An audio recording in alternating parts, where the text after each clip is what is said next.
Good afternoon, everyone, and thank you for joining for today's webinar, Optimizing Social Security and Smart Planning Tips.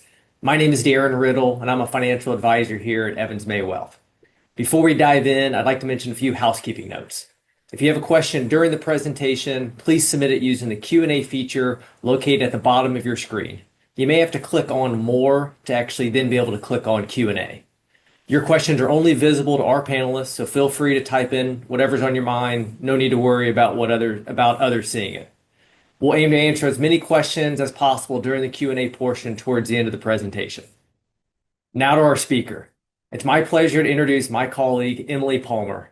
Emily is Evans May Wealth's dedicated financial planner. She holds the Certified Financial Planner certification, is a registered Social Security analyst, and is an enrolled agent with the IRS. Emily earned her master's in business administration from Indiana University's Kelley School of Business and has bachelor's degrees in both biology and secondary education. In addition to all that, Emily specializes in providing Social Security analysis by bringing a deep level of expertise in optimizing benefits and guiding individuals through smart, strategic decisions for long-term financial security. Please join me in welcoming Emily Palmer. Thank you, Darren. Thank you all for joining today. We're glad you're here. Give me a moment to share my screen. Filing for Social Security is one of the most important financial decisions you'll make, yet it's often one of the most misunderstood. Today, my goal is to take a look under the hood, to look at some of the more technical details around how the program works so that you can make a more informed and confident decision around Social Security. The information we'll cover today will be applicable to anyone who has yet to file for their benefits, as well as those who have already filed for their benefits. Let's start with the foundation, qualifying for Social Security benefits. It takes 40 credits or 10 years of work, if you're earning 4 credits a year, to qualify for Social Security benefits on your own record. These credits are earned by having minimum earnings of $1,890 per quarter, or $7,560 per calendar year. Earnings. What's the definition of earnings for Social Security? It includes any income that is subject to FICA taxes. So specifically, earnings do not include pension payments, annuity payments, IRA distributions, investment income, or capital gains. Think of earnings as active participation for your earnings as opposed to passive income. Now, when we look at FICA taxes are paid by the employee and the employer. You can see them listed there. They're bifurcated into 2 different programs. So your FICA tax total is 7.65% as an employee, and that then is used to pay for the Social Security Trust Fund, 6.2% of it, and then 1.45% is used to pay for the Medicare Trust Fund. Your employer provides a FICA tax match. In the upper right-hand corner here, you can see that there's a difference between the Social Security FICA taxes and the Medicare FICA taxes. It's a significant difference, and it's a difference that is often mentioned when we think about the Social Security program moving forward and considering the solvency of the program. So there's a maximum taxable earnings limit on the Social Security portion of your FICA taxes. What that means is that any earnings up to the maximum taxable limit of $184,500 receives the 6.2% Social Security tax. Any earnings above that are not assessed the 6.2% tax rate. However, for Medicare, every dollar earned is assessed the 1.45% FICA tax. So you can see here in practice, if you earn $184,500 in a year in 2026, or you earn $1 million in 2026, your Social Security tax assessment of 6.2% is on the same income. In practice, this is a sticking point for many people, as it seems that you should pay a different amount of taxes if you earn $1 million versus $184,500. This discrepancy here is often viewed as a reform opportunity to improve the solvency of the program. Now that we've looked at that and how to qualify, the taxes that are assessed to fund a portion of the income, we'll look at that further. Let's review the two most important terms for understanding your Social Security benefits: your full retirement age and your primary insurance amount. Now, I've made a major faux pas here in using the term that I'm defining in the definition, the corresponding term that I'm defining in the definition, but these are so closely linked that it's necessary. So your full retirement age is the age at which you will receive 100% of your primary insurance amount or your PIA. That's your base benefit through Social Security. That full retirement age is defined by your birth year, and you can see that defined down below.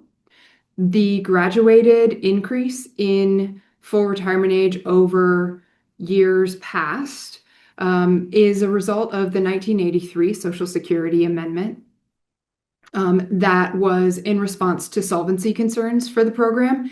You can see then that we've increased the full retirement age in the past to improve the solvency of the program, and therefore this becomes sort of a precedent and increases the likelihood that this would be reviewed for future program solvency considerations.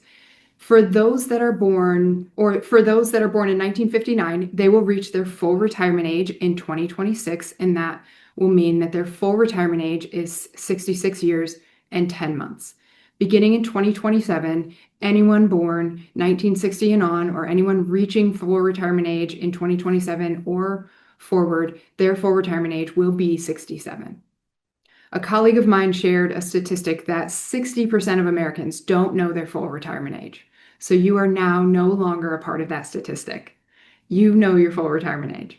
Why is it important? Because it determines when you would receive 100% of your primary insurance amount, which we're going to do a deep dive on. But your primary insurance amount is the monthly benefit that you receive when you elect to receive benefits at your full retirement age. So your primary insurance amount is either reduced if you file early, so you can see your filing ages and the reduction, or the portion of the total benefit that you had received. So at 62, you get a 30% reduction. You're receiving 70% of your PIA. Or it can be increased if you delay your filing to age 70, as an example. You increase your benefit by 24% to receive 124%.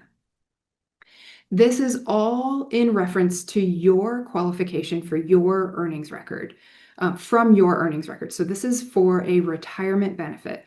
This does not apply to spousal benefits and survivor benefits. We'll get into those. So using the full retirement age, the primary insurance amount, and the qualification, let's look real quickly at the Social Security statement and the information you can find there. It's important to review that before we do a deeper dive into the program. So many people rely on their Social Security statement to guide their filing decision. And while it's a helpful starting point, it has several limitations. First, it assumes continued earnings. It assumes that your filing age will be the same as your retirement age. For many people, especially those on this webinar, that will not be the case. What this means in practice is that if you intend to retire at 55 and you're looking at your Social Security benefit statement to estimate what your benefit might be at your full retirement age, in this case, 67, you're seeing a benefit that assumes that you've continued to earn wages for 12 additional years. And that's not the case. So it's a very important and often overlooked assumption that your earnings are assumed to continue until you file for your benefits. What this means is that if you have a plan, or you might have personal experience if you've already filed, to retire at a different age than you intend to file for your benefit, then there's an opportunity to ask Evans May Wealth for a custom benefit estimate.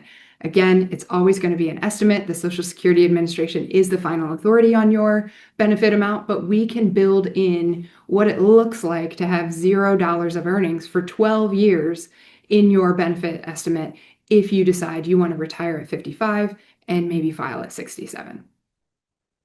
So importantly, the statement tells you what you could receive, but it doesn't tell you what you should do.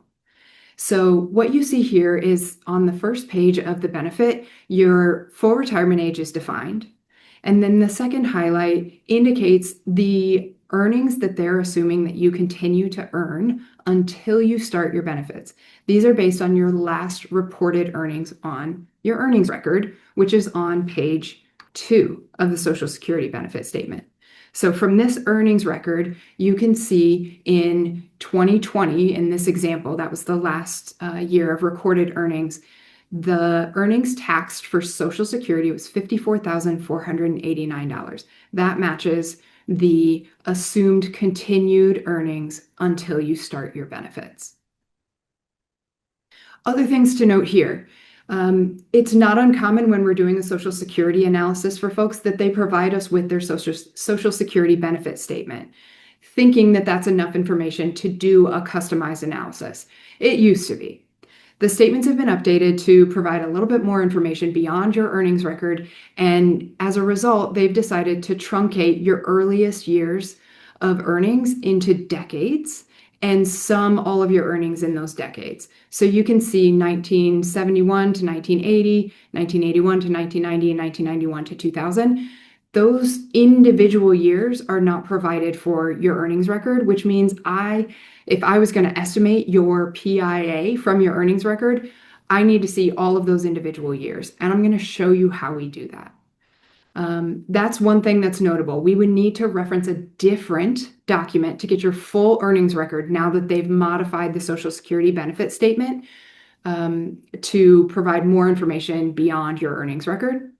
The last thing I'll note here is in 2019, I've specifically called that year out as it shows you how the maximum taxable wage base that we talked about comes into play when thinking about how your earnings are taxed. So in 2019, you can see in the second column that represents earnings taxed for Social Security. In every year leading up to 2019, the earnings taxed for Social Security and the earnings taxed for Medicare are the same. When you get to 2019, you can see in that year, the earnings tax for Social Security are $132,900, and that is different than the earnings taxed for Medicare. If you recall, there's a taxable wage limit. In 2019, that taxable wage limit was $132,900. So the earnings that I had that were taxed for Social Security exceeded that limit. So what's represented there is the limit. There's no income limit on the earnings taxed for Medicare, so I can see my actual earnings for the year in the column under earnings taxed for Medicare. You will see this discrepancy between those two columns when you've exceeded the maximum taxable limit for Social Security. Okay.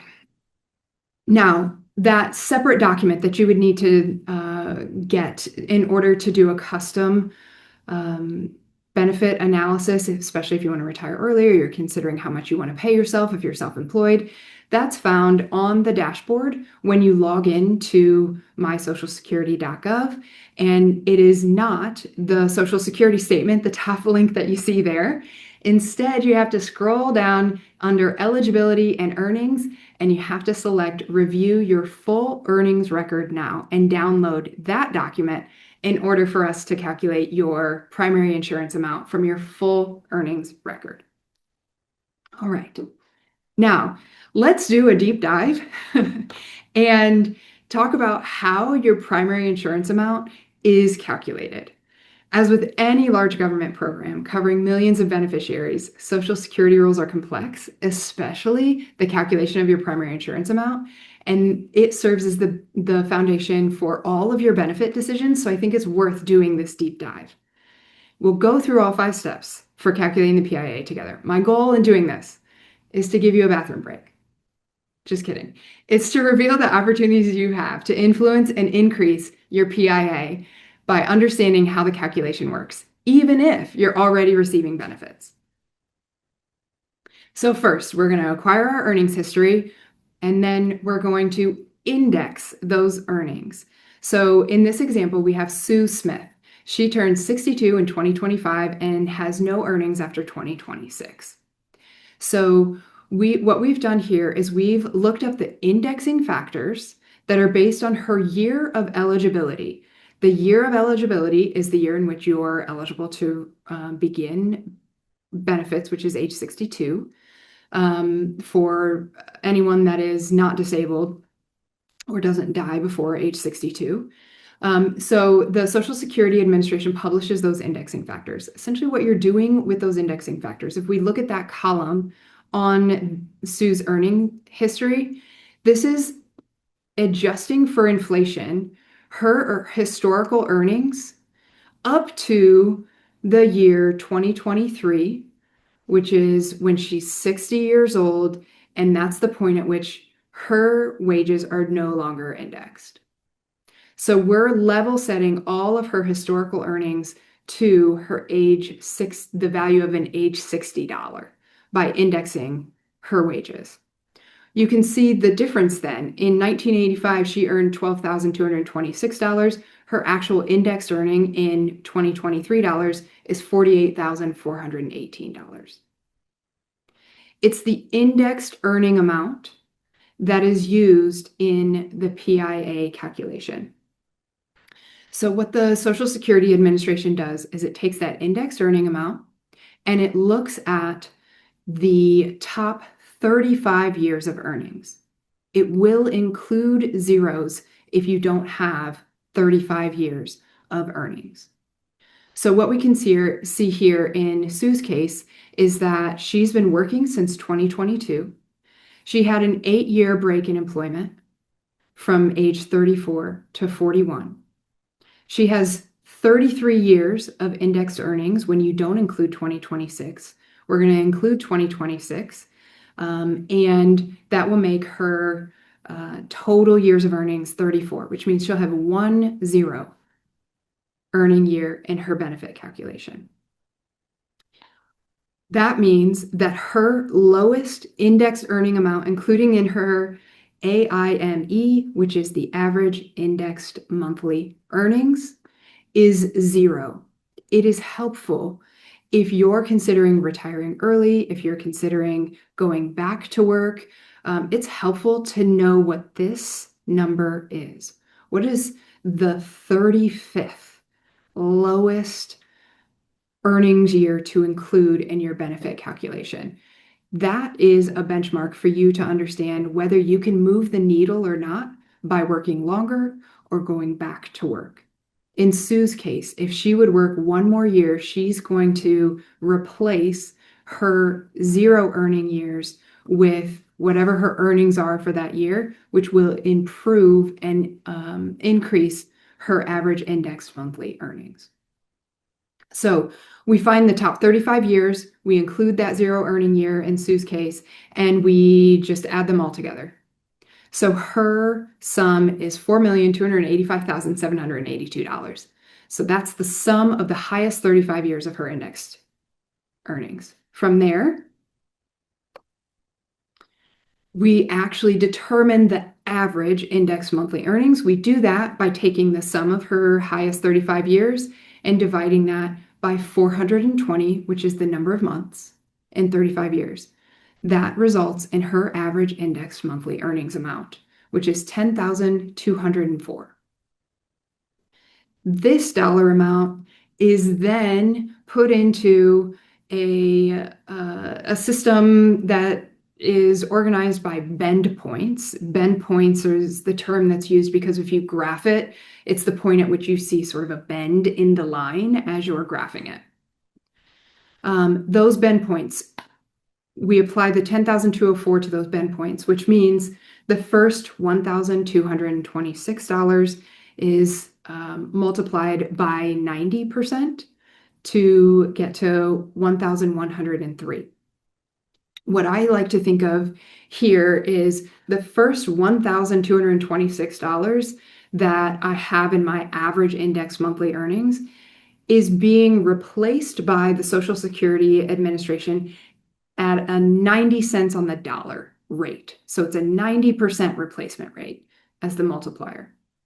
Then I take the remaining portion of my average index monthly earnings, and I apply that to the next range of values, which totals 6,165. That's the spread here. So I multiply that by the multiplier of 32%. So I'm getting 32 cents for every dollar in that range. And I put that over here into my calculation, my PIA calculation. Any dollar that exceeds 7,391 gets replaced 15 cents for every dollar.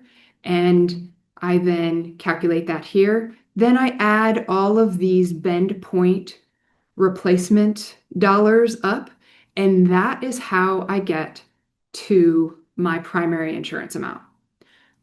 Probably unnecessarily complex. But why would we get so technical and dive under the hood like this? How can you use this information in practice? In practice, knowing how to benefit your calculation can help you determine whether continuing to work will improve your PIA. If you're not going to be earning more or replacing any of your lowest earnings, then your PIA isn't going to change. And that can be an important decision in whether you continue to work or not. If you want to continue to work to improve your PIA, you could go one step further and you could consider the bend points. And you could say, where am I landing in these bend points? Am I getting 32 cents on every dollar if I continue to work, or am I only getting 15 cents on every dollar if I continue to work and increase my average index monthly earnings? That can also give you a sense for how much your PIA might change if you continue to work.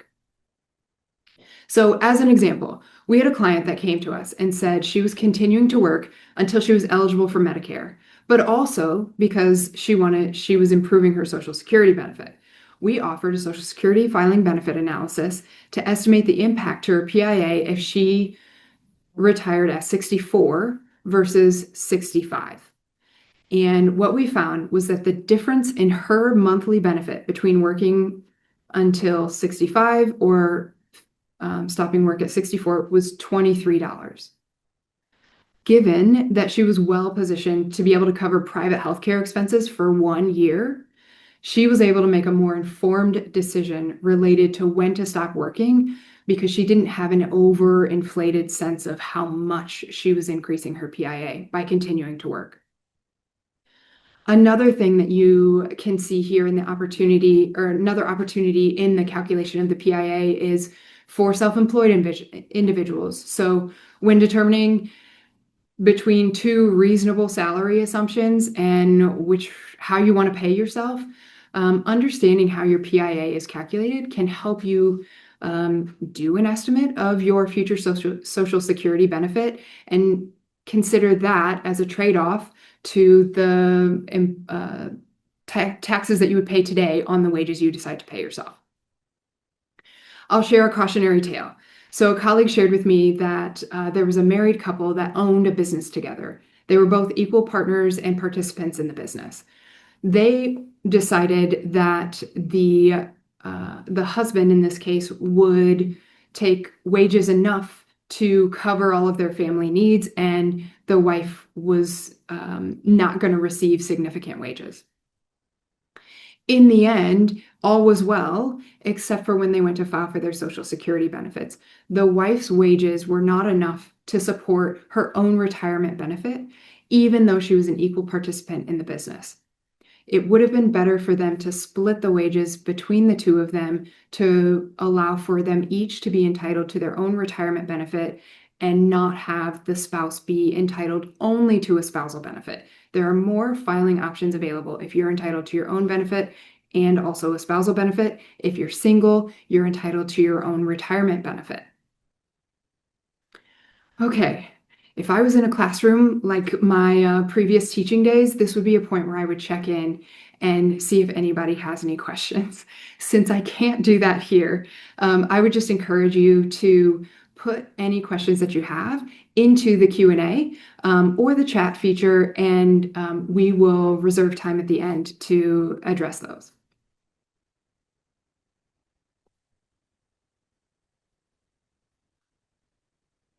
Let's zoom out, get out from under the hood, and look at the average benefits and the maximum benefits in 2026 and see where you might land. So on the left-hand side, we have the average benefits in 2026. These are the average benefits as of February 2026. The average benefits change every month as new folks enroll and honestly, folks fall off of the benefit receipt. For retirement benefits, retirees, their average benefit is $2,076 a month. This is a significant milestone in the Social Security Administration's benefit payments. As of May 2025, retirees on average are receiving more than $2,000 a month from the Social Security program. That's a big deal. Spouses, they are entitled to 50% of the retirement benefits of their spouses when they file at full retirement age. The fact that the spousal average benefit is less than 50% tells me that many spouses are filing before their full retirement age for their spousal benefits. And then for survivors, they are eligible to receive up to 100% of their the associated decedents retirement benefit at death. And so this also indicates that because it's less than the retirement benefits, that you have folks that are filing before their full retirement age. You also potentially have a family benefit maximum coming into play here, which we'll not cover today, but that's another rule. In general, it's just important to know there are over 2,700 rules associated with the Social Security Administration benefit payments. And so I don't know all of them. I've done my best to learn as many as I can, to be as close to an expert as I can. But in some cases, we'll have to look things up if we engage and become thinking partners on the best choices for you. On the right-hand side, you see maximum benefits in 2026. We are able to define a maximum benefit because of the taxable wage base limit. So the maximum benefit in 2026, if you have 35 years where you've always maxed out the maximum taxable wage base. If you file at age 62, you're going to receive $2,969 a month. If you file at your full retirement age, so again, if you were born in 1959, you reach your full retirement age in 2026, that's 66 years and 10 months, your maximum or the maximum benefit payable is $4,152 a month. And if you wait until age 70, the maximum benefit payable is $5,181 per month. Realistically, folks that have earned above the maximum taxable wage base for 35 years of their working history are able to delay their benefits until age 70. If you look at that benefit amount, roughly $62,000 a year, that is substantial income in retirement for most of the working public. The optics of these benefit sizes for the highest earners has resulted in proposals to reform benefit payment calculations when considering program solvency solutions. And those proposals tend to focus on the highest earners' benefits. Now, before we dive into the characteristics of different benefits, let's review the cost of living adjustments in the Social Security program. One of the most valuable features of Social Security is that it serves as a form of inflation-protected income. And it does this through cost of living adjustments, or COLAs. You can see the COLAs listed there over the last 5 years. Notably, the 2023 COLA of 8.7%, that was one of the highest COLAs in the last 40 years of the program. The COLAs are announced every October, effective for the following January. They're based on the CPIW, which is the CPI for urban wage earners and clerical workers. Doesn't sound like retirees. So that basket of goods that the CPI is measuring is not considered representative of folks that are actually receiving Social Security benefits. In proposed rule changes for the program, there have been recommendations to update the cost of living adjustments to be reflective of the CPIE, which would be reflective of elderly workers or retirees, and that then accounts for the higher percentage of monthly budgets that is spent on shelter and medical care services than working age Americans do. And the CPIW doesn't reflect that. If you think about it, medical services and shelter inflation tends to be stickier. It's less subject to fluctuation. So adjusting the COLA to be representative of the CPIE would be more reflective of appropriate inflation adjustments, but it would actually not help the solvency of the program.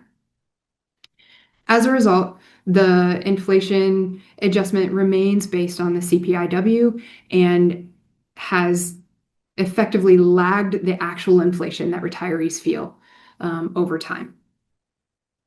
Important clarification to make here. The COLA applies to your PIA, which is calculated whether you file or not. So when you are not missing out on a cost of living increase if you have not filed for your benefit.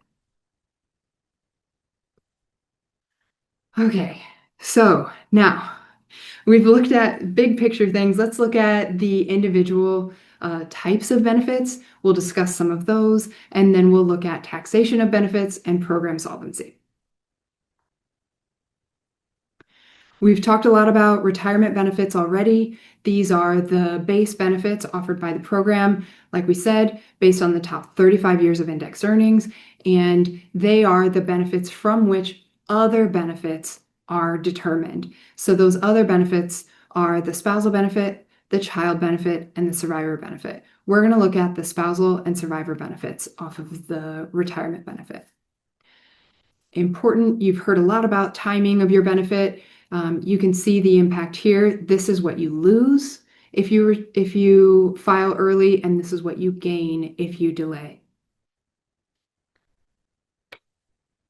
Let's start first with spousal benefits. Spousal benefits are frequently misunderstood.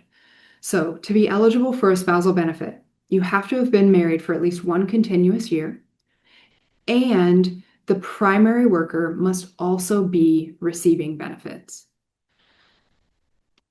The benefit is calculated on the primary worker's PIA, and then it's adjusted based on the spouse's filing age.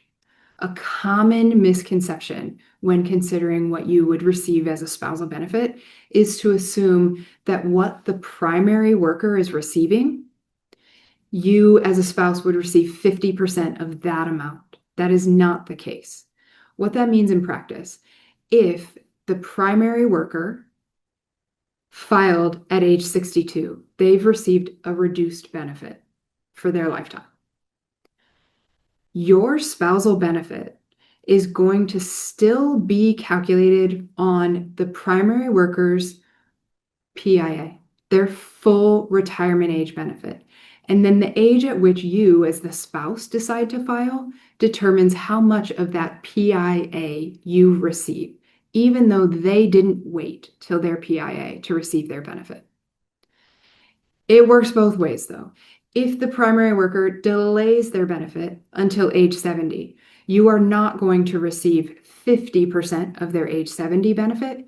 You're still going to receive, at a maximum, 50% of their PIA benefit if you, as the spouse, file at your full retirement age. So delayed credits do not apply to spousal benefits. There is never a time when filing for a spousal benefit beyond your full retirement age adds any additional value to your spousal benefit payment. So you have maxed out what you can receive as a spouse from someone else's earnings record by filing at your full retirement age. In this case, we've modeled full retirement age of 67. Still, there are many different interactions with different ages when you have a married couple. And even if you would attempt to file for your spousal benefit at age 67, if your spouse has not yet filed for theirs, you are not going to receive your spousal benefit. If you're entitled to a retirement benefit, you will receive your own retirement benefit. At that time, you will receive 100% of your own PIA that you've earned. Then when your spouse files, let's say they decide to file at age 70, you will receive the larger of your own retirement benefit or the spousal benefit based on your filing age at full retirement age. There's also then ex-spousal benefits. So ex-spousal benefits require the marriage to have lasted 10 consecutive years. You have to remain unmarried, and you have to be 62 or older to be eligible. And your ex-spouse must also be at least 62 years old. If the divorce occurred more than 2 years ago, the ex-spouse does not also have to be receiving benefits. If you're within the 2-year window of your divorce, then you cannot receive a spousal benefit on an ex-spouse unless they are also receiving their benefit. The reductions are similar based on years and your filing age. Important to note here, let's say you get a divorce, you remain unmarried, but your ex-spouse gets remarried. That remarriage has no impact to your qualification or eligibility for an ex-spousal benefit.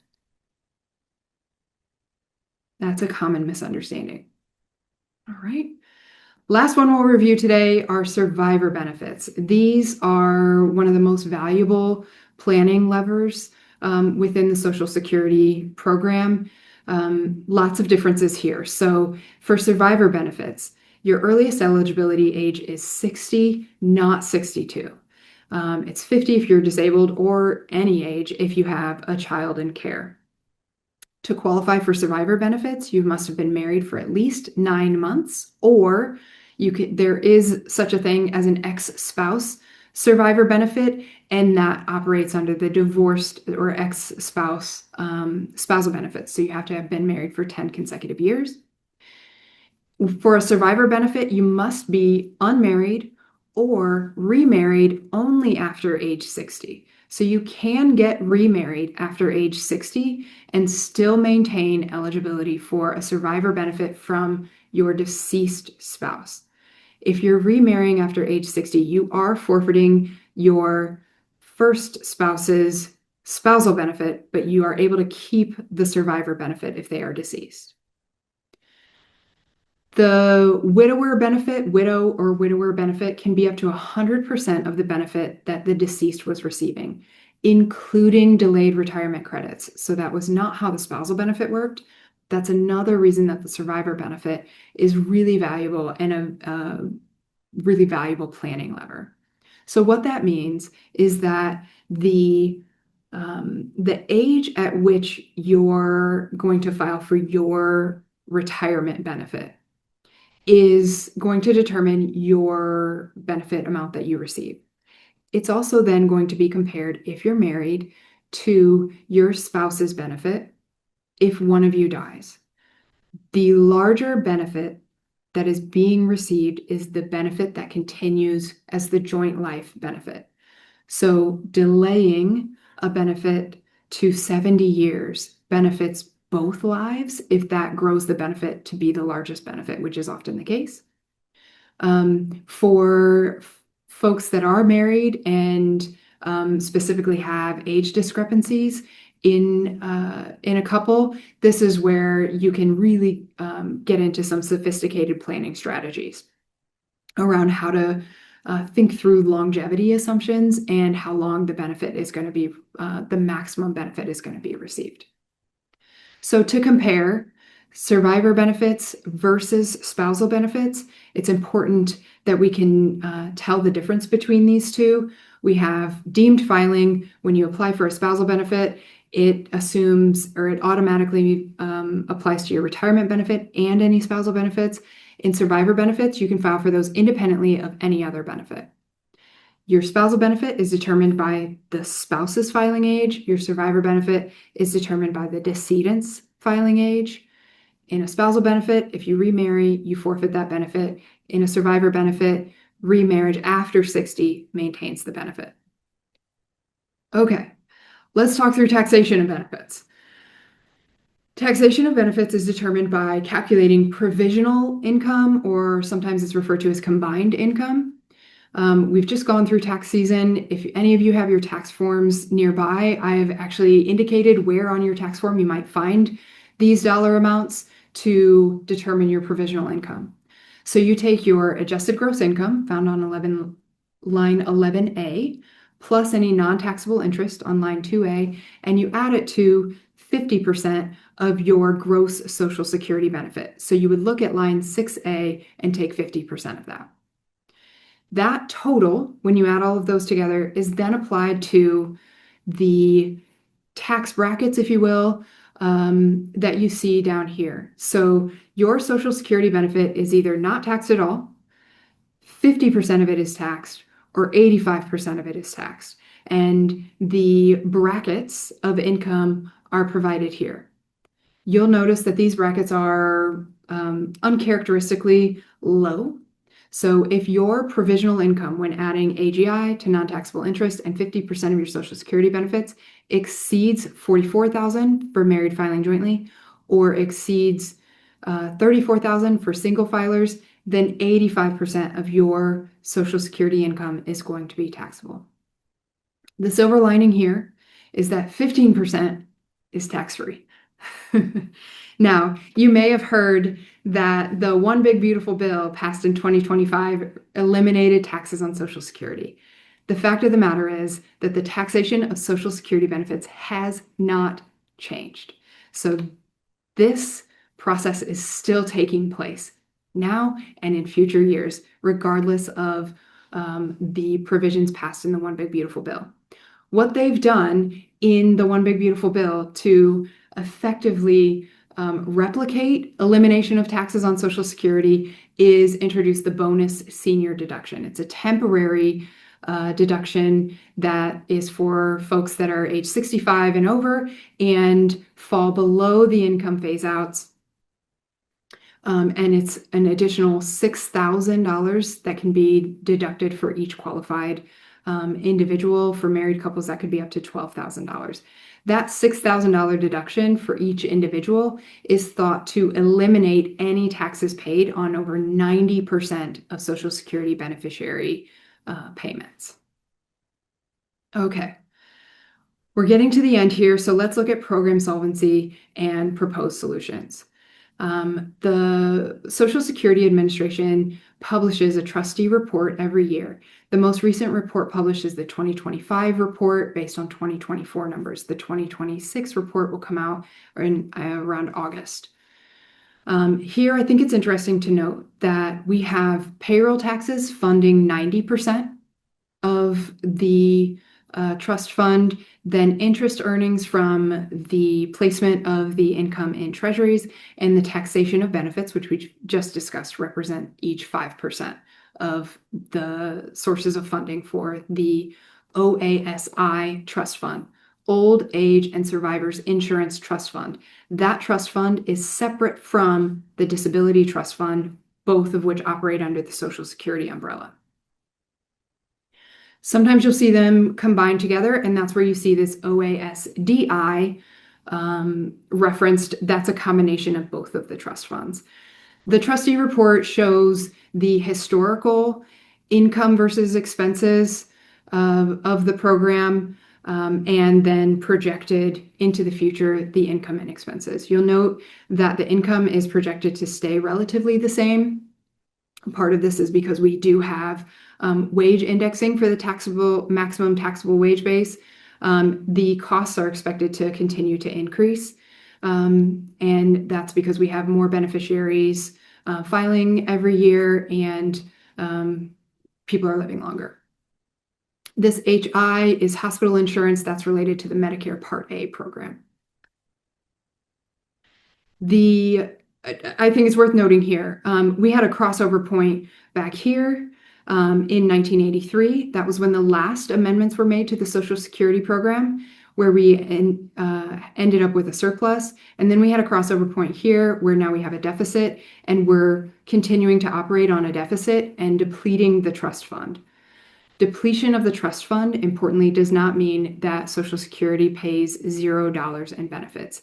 It's estimated that they'll be able to continue to pay 77% of current benefit payments. So this would affect people that are currently entitled to benefits. They would no longer receive 100%, they would receive 77% of their promised benefits if no changes are made. So what are some of the changes that have been recommended? I've provided a quick summary here. The Social Security Administration provides an index of the proposed changes. You can see the link to it at the bottom of this page. And it categorizes those proposed changes based on what's being adjusted. So you have cost of living adjustments, the level of monthly benefits, retirement age, etc. You can see the different categories under which these proposed changes are being made. I've provided one example, there's many on the index, for each category, and I want to call out some of the example proposals that I hear being vocalized most often. The first would be related to the retirement age. Most often I hear increasing the full retirement age is a viable potential solution for improving the solvency of the program. That was a strategy used back in 1983. Precedent has been set. It's a strategy that's being strongly considered and vocalized now. The other part of that would be to potentially increase your earliest eligibility age from 62 to 65. And finally, then the last one that I'll call out here is the payroll taxes. We've already kind of talked about this. The proposal that I think has received the most sort of airtime would be to raise the maximum taxable wage base, not to eliminate it altogether, but to raise it from where it is.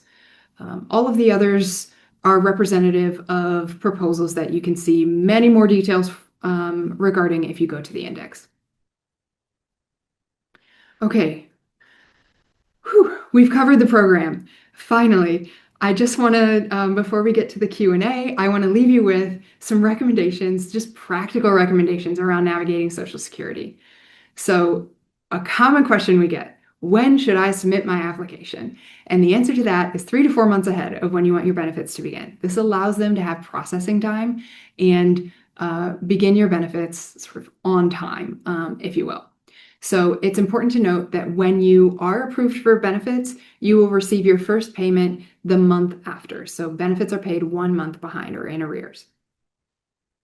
One thing that we've seen just as feedback from our clients is that if you're coordinating your benefit timing with a spouse, you can reduce the amount of interactions that you have to have with the Social Security Administration if you consider filing at the same time. So even if your filing ages don't match up perfectly, if you're able to get within that 3 to 4 month window, file at the same time to reduce the interactions that you have to have.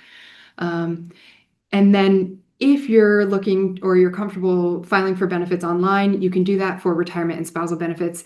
For survivor benefits, you have to either call them or go in person. Watch out for Social Security scams. We've seen a lot of impersonation. We've seen a lot of fraud related to Social Security and otherwise, especially in the world of AI. So the Social Security Administration says that when a scam exists, they're most often implementing one of the 4 Ps. They're pretending to be someone they're not. They're introducing a problem to you that you need to help them solve. Then they put pressure on you and they ask you to pay. So if you're ever in doubt because somebody has reached out to you instead of you reaching out to through known channels, make sure that you pause and restart through a known channel. And then finally, some communication tips when contacting the Social Security Administration. they've shared that their phone wait times are lower earlier in the day. So if I know I have to call them, I am on the phone at 8 a.m. Those phone hours, 8 a.m. to 7 p.m., are local time. So whatever time zone you're in, you can call it 8 a.m. They now offer a callback feature, which prevents you from having to be on hold for extended periods. And if you're going to call them and ask questions, they do best with specific questions, not general questions. So it's better to ask, what is my benefit if I file at age 70 versus 67? Versus when should I file? They will not offer advice on optimal filing strategies. Evans May Wealth can help you with that. Okay, we've covered everything. Thank you for hanging with me through this. If there's one takeaway from today, it's this. Your Social Security decision should not be made in isolation. It should be part of your coordinated financial plan. And if you would like help evaluating a specific situation, we would be happy to be a resource and thinking partner to you as you consider your options. Thank you. Great. Well done, Emily. And as I mentioned before, feel free to submit any questions you have by clicking on the Q&A button at the bottom right. And if you don't see the Q&A, you might have to click more and then you'll be able to see it. But we got a couple questions that have already flowed through here, Emily. I'll share here the first one. It is, how much lower as a percentage will my benefit generally be if I retire 10 years before my Social Security retirement age? Is it significant or not very much? How much lower as a general percentage will my benefit be if I retire 10 years before full retirement age? So you're going to have it. That is not a back of the napkin math question we can answer. I'd be happy to do that modeling for someone, but it really depends on what your earnings record looks like and whether that 10 years of early retirement results in zeros going into your calculation or not. So circle back to us, and I'd be happy to define that more clearly for you. The next one is, how do RMDs or qualified charitable distributions affect the taxation of my Social Security benefits? Great question. So let's look at RMDs first. RMDs, required minimum distributions. This is the government force out from your pre-tax assets, where you're paying ordinary income tax on those distributions. That is reflected then in your AGI. So it's going to increase your AGI, which then increases your provisional income, which determines how much of your benefit is taxable. Any increase in your provisional income increases the likelihood that you're going to increase the taxation of your benefits. So RMDs typically translate into higher taxation of your Social Security benefits. If we look at QCDs, QCDs are unique in that QCDs are qualified charitable distributions. Those are distributions from a pre-tax IRA, as an example. And those are sent directly to a charity. You never take receipt of them. Those actually reduce your AGI in that they're never counted towards your income. And so they actually reduce the amount that if you have a required minimum distribution and you're, instead of taking it personally, you're giving it to charity, you do not have to recognize the income from a QCD, which would reduce your AGI, reduce your provisional income, and then potentially reduce your the amount of your benefit that's taxable. I would say for the crowd on this webinar, it's not likely to reduce it low enough that you would get into the 50% or 0% tax bracket. Let's try to, we'll do at least one, maybe two more. So here's one is, does your benefit continue to grow if you work while receiving benefits? Great question. Yes, your benefit continues to grow while you work, while receiving benefits, or it has the potential to, I should say. The Social Security Administration will recalculate your PIA every year that you have earnings that are taxable earnings, FICA taxable earnings. So if you're working and receiving benefits, then if you're replacing any of your lowest income years, your benefit calculation could be increasing. An important caveat here that we didn't get into today is that if you are working and receiving benefits before your full retirement age, the Social Security Administration is actually going to temporarily reduce your benefits because there's an earnings test. So anytime you are receiving benefits and working and under full retirement age, the Social Security Administration is going to withhold benefits based on those earnings. I'm happy to do a deeper dive if anyone is interested in this. If you have reached full retirement age, are still working, then you are no longer subject to that earnings test. The Social Security Administration is not going to reduce your benefit payment, and you can increase it over time. So full retirement age is the benchmark before which you might actually see a reduction in your payment or a complete elimination of it, but you're not losing that dollar amount. It's just being withheld until you reach full retirement age, and then it'll be paid out over time. After full retirement age, if you're still working, then your earnings will go into your renewed PIA calculation and can increase your benefits in addition to any COLA adjustments. There's one more I think we can maybe squeeze in is does Social Security offer any do-overs after filing? Like, is it an irreversible decision? Another really good question, and part of the nuance of the program. Yes, there are two potential do-overs. One is to withdraw benefits. Any do-over is very limited and it has to be very timely. So to withdraw benefits, you have to do that within the first 12 months of filing. And any withdrawal means that you are going to pay back all benefits received. So if you withheld any taxes from your benefit, you have to pay back those taxes. If any Medicare premiums were taken from your benefit, you have to pay that back. If anyone received a spousal benefit off of your benefit, you have to pay that back. So you're essentially resetting the whole program. And you can only do that once, and you're saying, I need a mulligan here, and you can only do it in the first 12 months after you file. That's withdrawing benefits. The other option, which is not nearly as severe, is a voluntary suspension of benefits. This is available only after you reach full retirement age, but you can elect to voluntarily suspend receiving benefit payments.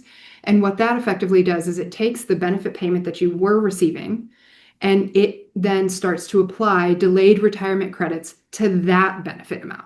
So if you filed at 62, took the reduced benefit amount, and now you've decided, oh, I'm going to go back to work after full retirement age, or I got an inheritance and I don't need this income from Social Security. After your full retirement age, you can turn the benefit off, and it will start to accrue delayed credits from the benefit amount that you were receiving, not from your PIA.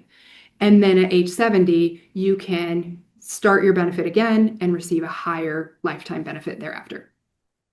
That's all the questions we had, Emily. Okay. So great. Well, obviously, if anybody that's joining, if you think of any questions after the fact, please reach out to us. Emily, thanks again for sharing your time and expertise. We hope all of you enjoyed this and walked away with a lot of new information about Social Security. Thanks again and have a great evening.